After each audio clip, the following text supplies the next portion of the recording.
मित्रांनो, टेक्निकल सुरेखा 2022 मध्ये आपले सर्वांचे स्वागत आहे. मित्रांनो, आपण कसे आहात? मी मजेत आहे. आपणही मजेतच असाल. मित्रांनो, या चॅनलवर तुम्ही जर नवीन असाल तर चॅनलला सबस्क्राईब करून ठेवा आणि बेल आयकन प्रेस करून ऑल ऑप्शन जरूर सिलेक्ट करा. तरच तुम्हाला पुढच्या व्हिडिओचे नोटिफिकेशन येणार. जर तुम्ही बेल आयकन प्रेस करून ऑल ऑप्शन सिलेक्ट नाही केले तर तुम्हाला पुढच्या व्हिडिओचे नोटिफिकेशन नाही मिळणार मित्रांनो. म्हणून चॅनलला सबस्क्राईब करून बेल आयकन प्रेस करून ऑल ऑप्शन जरूर सिलेक्ट करा.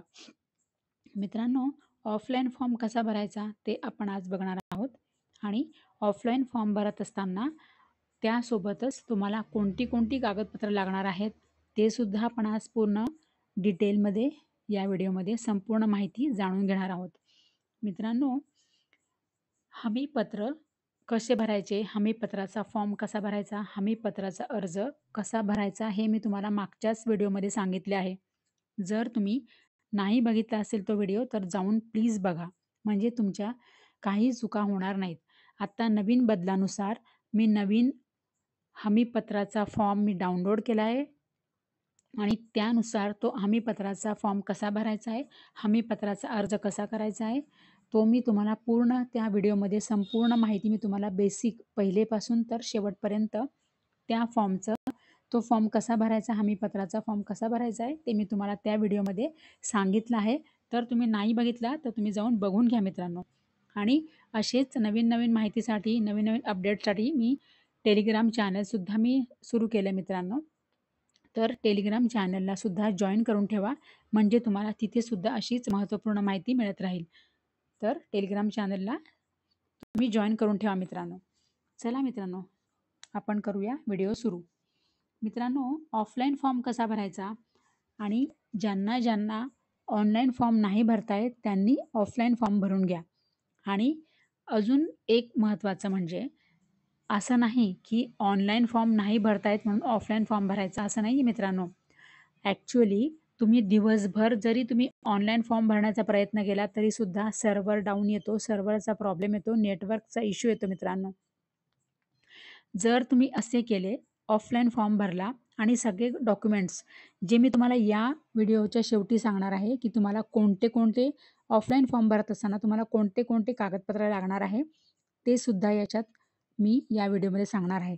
तर तुम्ही जर ऑफलाईन फॉर्म भरला आणि सर्व कागदपत्र सोबत नेले आणि ते तुम्ही फॉर्म आणि कागदपत्र जर तुम्ही अंगणवाडी सेविकाकडे जर तुम्ही जाऊन देऊन आलात तरीसुद्धा काही प्रॉब्लेम नाही आहे मित्रांनो. उलट तुमचं काम लवकर होईल. आणि जर तुम्ही जर रात्रीच्या वेळेला 11 नंतर किंवा रात्री 12 नंतर जर तुम्ही ऑनलाईन फॉर्म भरत असाल, नारी शक्ती दूत ॲपमधनं जर तुम्ही ऑनलाईन फॉर्म भरत असाल तर काही हरकत नाही. म्हणजे मग तुम्हाला नेटवर्क इश्यू पण येणार नाही आणि तुम्हाला तिथे सर्व्हर डाऊनचा पण प्रॉब्लेम येणार नाही, नेटवर्कचा पण इश्यू येणार नाही मित्रांनो. तर चला मित्रांनो, आपण बघूया की ऑफलाईन फॉर्म कसा भरायचा ते. मित्रांनो, ज्या महिलेला मुख्यमंत्री लाडकी बहीण योजनेचा लाभ घ्यायचा आहे त्या महिलेचे संपूर्ण नाव इथे लिहायचे आहे. पहिल्या नंबरवर महिलेचे पूर्ण नाव, नंतर महिलेचे लग्नापूर्वीचे नाव. म्हणजे आता महिलेचा समजा विवाह झाला असेल तर तिचं पहिले इथे काय येईल, पहिल्या नंबरवर काय येईल, महिलेचे संपूर्ण नाव म्हणजे तिचे नाव, तिच्या पतीचे नाव आणि आडनाव. आणि जर विवाहित स्त्री असेल तर तिचे लग्नापूर्वीचे नाव काय होते, तिचं स्वतःचं नाव, तिचं वडिलांचं नाव आणि आडनाव, बरोबर. नंतर आहे महिलेचे लग्नानंतरचे नाव. मग तिचे लग्नानंतर नाव काय झालं, लग्नानंतर नाव बदलते ना, तिचे स्वतःचे नाव, पतीचे नाव आणि आडनाव असं तिचं पूर्ण इथे तुम्हाला इथे भरायचं मित्रांनो. नंतर आहे जन्मदिनांक. तुमची जन्मदिनांक काय आहे, जी तुमची जन्मदिनांक आधार कार्डवर आहे, तुमच्या जन्म दाखल्यावर आहे, तुमच्या शाळा सोडल्याच्या दाखल्यावर आहे, तीच जन्मदिनांक तुम्हाला इथे सुद्धा भरायची आहे. आणि तुम्हाला मी एक महत्त्वाचं सांगते मित्रांनो, अतिशय महत्त्वाचं मी तुम्हाला इम्पॉर्टंट टिप्स सांगते की तुम्ही हा फॉर्म भरत असताना कोणतीही माहिती तुम्ही यामध्ये चुकीची भरू नका. तुमचं जे काही आधार कार्डवर नाव आहे, जे काही आधार कार्डवर तुमचा मोबाईल नंबर आहे, जे तुमचा आधार कार्डवर पत्ता आहे तेच तुम्ही इथे सगळं भरायचं आहे. जर तुमचं आधार कार्डवरचं आणि इथलं तुमचं जर वेगवेगळं असलं, मॅच झालं नाही तर तुमचा फॉर्म तिथे वर पुढे जाणार नाही आणि तुमचा फॉर्म कॅन्सल होईल मित्रांनो आणि तुम्हाला पैसे मिळणार नाहीत. म्हणून आधार कार्डवर जी तुमची माहिती आहे तीच तुम्ही इथे भरा. आता इथे काय आहे, तुमचा जन्मदिनांक भरायचा आहे. त्याच्यानंतर अर्जदाराचा संपूर्ण पत्ता. इथे सुद्धा तुमचा आधार कार्डवर जो पत्ता आहे तोच तुम्हाला इथे पत्ता भरायचा आहे मित्रांनो. नंतर तुम्हाला इथे काय भरायचं आहे, तुमचं जे गाव आहे ते तुमचं ग्रामपंचायत कोणती येते, नगरपंचायत कोणती येते, नगरपालिका आहे का मग महानगरपालिका आहे ते तुम्हाला इथे भरायचं आहे. नंतर तुमचा पिनकोड जे काय असेल तो तुमचा पिनकोड तुम्ही इथे भरायचा आहे. नंतर तुम्हाला इथे जन्माचे ठिकाण, तुमचा जन्म कोणत्या गावात झाला आहे, कोणत्या शहरात, तालुका, जिल्हा, महाराष्ट्र राज्यात झाला असेल तर इथे महाराष्ट्र राज्य लिहा. नंतर आहे मोबाईल क्रमांक. जो मोबाईल क्रमांक तुमचा बँकेत दिलेला आहे, जो मोबाईल क्रमांक तुमचा आधार कार्ड आणि बँकेला लिंक आहे तोच मोबाईल नंबर तुम्हाला इथे लिहायचा आहे मित्रांनो. नंतर तुम्हाला इथे लिहायचं आहे आधार क्रमांक. नंतर आहे महिलेचा जन्म परराज्यातील असल्यास पतीचे जन्म ठिकाण. आता समजा कोणी महिला परराज्यातनं आली आहे विवाह करून, मध्य प्रदेश, उत्तर प्रदेश किंवा गुजरात कुठूनही ती जर विवाह करून महाराष्ट्रात आली असेल तर तिचे कागदपत्र चालणार नाही. मग अशा वेळेला तिला तिच्या पतीचे कागदपत्र इथे सगळे इथे तिच्या कागदपत्रांची माहिती भरायची आहे. तर तिच्या पतीचे कागदपत्र काय लागणार, तर तिचे पतीचे गाव, तालुका, नंतर जिल्हा, नंतर राज्य, नंतर 8वा आहे शासनाच्या इतर विभागामार्फत राबविण्यात येणाऱ्या आर्थिक योजनेचा लाभ घेत आहात का. म्हणजे जसे की संजय गांधी निराधार योजना यापूर्वी येऊन गेली किंवा PM योजना येऊन गेली, तर तुम्ही या योजनेचा लाभ घेत असाल तर होय म्हणा, नाही घेत असाल तर नाही म्हणा. नंतर जर तुम्ही घेत असाल लाभ तर तुम्हाला दर महिन्याला तुम्हाला किती पैसे मिळत आहेत ते सुद्धा तुम्हाला इथे लिहायचे आहे मित्रांनो. नंतर आहे वैवाहिक स्थिती. आणि मी तुम्हाला आणखी एक महत्त्वाचं सांगते मित्रांनो. आता तर जे मी तुम्हाला आत्ता नवीन जे बदल झालेले आहेत त्यावर सुद्धा मी एक व्हिडिओ बनवला आहे, तो सुद्धा तुम्ही जाऊन बघून या. त्यात मी आणखी नवीन सगळी माहिती दिलेली आहे.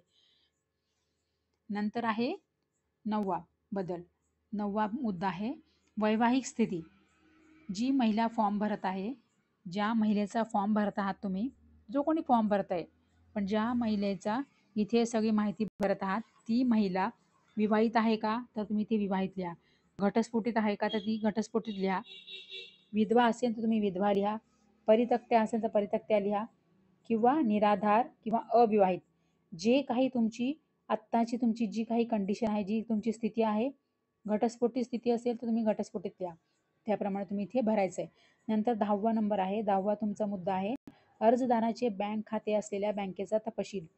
म्हणजे ज्या महिलेला माझी लाडकी बहीण योजनेचा लाभ घ्यायचा आहे, तिचा तुम्ही हा फॉर्म भरत आहात, त्या महिलेचा अकाउंट जर असेल बँकेत तर त्या महिलेचे सगळे इथे बँकेचे डिटेल्स भरायचे आहेत.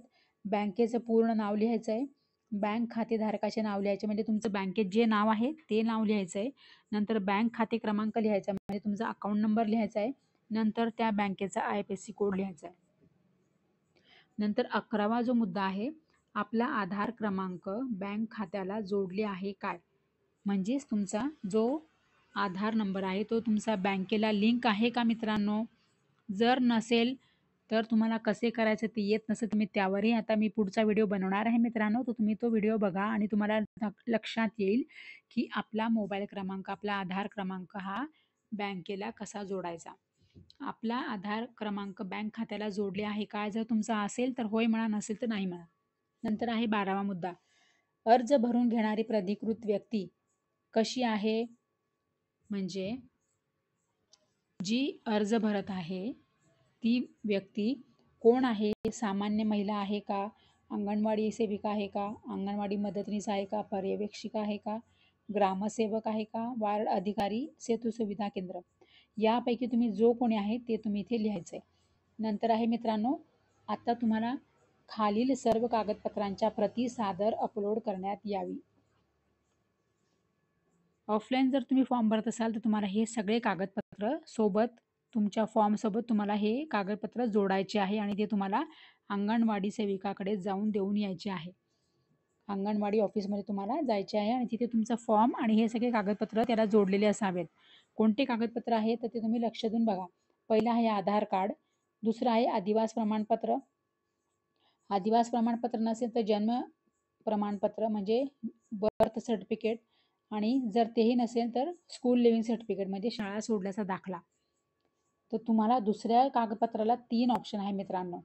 त्याच्यापैकी तुम्ही कोणतंही एक कागदपत्र तुमच्याकडे असायला हवं.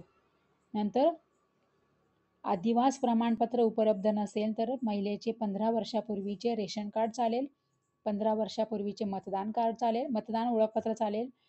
नंतर तुमचं जन्म प्रमाणपत्र चालेल किंवा शाळा सोडल्याचा दाखला चालेल. यापैकी कोणतंही एक कागदपत्र हवं आहे. नंतर तिसरा तुमचं जे आहे मित्रांनो, तिसरं कागदपत्र तुम्हाला लागणार आहे उत्पन्नाचं प्रमाणपत्र. तेही तुमच्याकडे नसेल तर पिवळे किंवा केशरी रेशन कार्ड तुमच्याकडे हवं मित्रांनो, है ना. नंतर अर्जदाराचे हमीपत्र. मित्रांनो, हमीपत्राचा फॉर्म कसा भरायचा, हमीपत्राचा अर्ज कसा भरायचा यावरही मी मागे आत्ताच जस्ट मी व्हिडिओ अपलोड केला आहे कालच. जर तुम्हाला हमीपत्राचा फॉर्म भरता येत नसेल तर त्यावरच मी व्हिडिओ बनवला आहे, कालच मी अपलोड केला आहे. तो तुम्ही जाऊन बघा आणि मग तुम्ही तुमचं हमीपत्र भरा मित्रांनो. इथे तुम्हाला हमीपत्रसुद्धा भरून इथे जोडायचं आहे कागदपत्रांबरोबर. नंतर तुमचं बँकेचं पासबुक हवं. नंतर अर्जदाराचा फोटोसुद्धा इथे लागणार आहे मित्रांनो. नंतर महिलेचा जन्म परराज्यातील असेल तर पतीचे अधिवास प्रमाणपत्र, पतीचे 15 वर्षापूर्वीचे रेशन कार्ड, 15 वर्षापूर्वीचे मतदान ओळखपत्र किंवा जन्म दाखला किंवा शाळा सोडल्याचा दाखला, हे कागदपत्र पतीचे लागणार आहे जर ती महिला परराज्यातील असेल तर. आता इथे काय टिप आहे मित्रांनो, अर्जदाराने सदरचा अर्ज परिपूर्ण भरण्यात आल्यानंतर संबंधित अंगणवाडी केंद्रामध्ये जमा करण्यात यावा. जसे मी तुम्हाला मगाशीच सांगितलं मित्रांनो, की तुम्ही ऑफलाईन हा फॉर्म भरला ना, की हे सगळे कागदपत्र सोबत तुमचे तयार ठेवा. हे कागदपत्र त्याला जोडा आणि हे सगळे कागदपत्र जोडून तुम्ही हा फॉर्म अंगणवाडी सेवा केंद्रामध्ये जाऊन तुम्ही सबमिट करून देऊन या. म्हणजे तुमचा फॉर्म नंतर ऑनलाईनमध्ये कन्व्हर्ट होईल. हा फॉर्म तुमचा ऑनलाईन कन्व्हर्ट झाल्यानंतर मग तुमचा फॉर्म तो पुढे जाईल मित्रांनो आणि मग नंतर तो पुढे सँक्शन होईल, मग सिलेक्ट होईल आणि मग तो फॉर्म सिलेक्ट झाल्यानंतर तुम्हाला तुमच्या मोबाईल क्रमांकावर SMS येणार की तुमचा फॉर्म सिलेक्ट झाला म्हणून. आणि मग तुमचा फॉर्म जर सिलेक्ट झाला, यशस्वीरित्या जर तुमचा फॉर्म सिलेक्ट झाला, तुम्हाला SMS आला, तर तुम्हाला 19 ऑगस्टच्या आधी तुम्हाला ₹3000 मिळणार आहे मित्रांनो. ₹3000 तुमच्या खात्यात जमा होणार आहे. जसे की जुलै आणि ऑगस्ट असे दोघी महिन्याचे तुमचे पैसे तुम्हाला 19 ऑगस्टच्या आधीच तुमच्या खात्यात जमा होणार आहेत. तर मित्रांनो, तुम्हाला व्हिडिओ आवडला असेल तर लाईक करा. तुम्ही कुठून माझा व्हिडिओ बघत आहात मला कमेंट्स करा मित्रांनो. आणि व्हिडिओ आवडला असेल तर कमेंट करा मित्रांनो आणि चॅनलला सबस्क्राईब करा मित्रांनो. चॅनलवर जर तुम्ही नवीन आला असाल तर चॅनलला सबस्क्राईब करून ठेवा, तरच तुम्हाला पुढचा व्हिडिओ सापडेल, पुढचा व्हिडिओ मिळेल मित्रांनो. महत्त्वपूर्ण पुढचे जे व्हिडिओज आहेत ते सगळे तुम्हाला पुढे नंतर मिळायला हवेत, म्हणून तुम्ही बेल आयकन प्रेस करून ऑल ऑप्शन सिलेक्ट करा मित्रांनो, तरच तुम्हाला पुढच्या व्हिडिओचे नोटिफिकेशन मिळेल.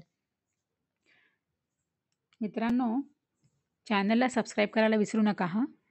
सहकार्य करा आणि लवकरात लवकर माझे 1000 सबस्क्रायबर होण्यासाठी मला प्लीज सहकार्य करा आणि लवकर माझे चॅनल प्रत्येकजण जे पण जण माझे व्हिडिओ बघेल त्यांनी प्लीज माझं चॅनल सबस्क्राईब करा मित्रांनो. कारण की मी तुम्हाला रिक्वेस्ट करते मित्रांनो, 2 वर्ष झाले मी माझ्या चॅनलवर कष्ट करते मित्रांनो, मेहनत करते. मी माझं सगळं घर संसार सांभाळून मी रात्री जागून मी व्हिडिओ बनवते मित्रांनो आणि तुम्हाला मी तुम्हाला मी सगळे अपडेट्स देते. फक्त माझी एकच रिक्वेस्ट आहे मित्रांनो, की चॅनलला प्लीज सबस्क्राईब करा. म्हणजे मला तेवढंच सहकार्य होईल आणि माझे लवकर 1000 सबस्क्रायबर्स पूर्ण होतील मित्रांनो. थँक यू व्हेरी मच मित्रांनो. काळजी घ्या आणि आपण सगळे आनंदी राहा.